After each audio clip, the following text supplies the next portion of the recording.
how to make contactless mobile payment on Barclays. So if you want to make contactless mobile payment on the Barclays app, now if you've been wondering how you can do that, because previously you wouldn't need a physical card, you would just be able to use a virtual card to make contactless payments.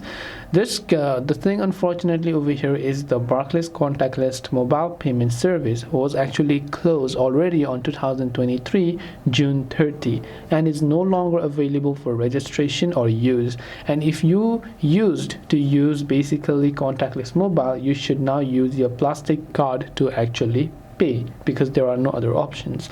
Now instead what you can do is you can use Google Pay, because you can add a Barclays debit card to your Google Pay to make contactless payment.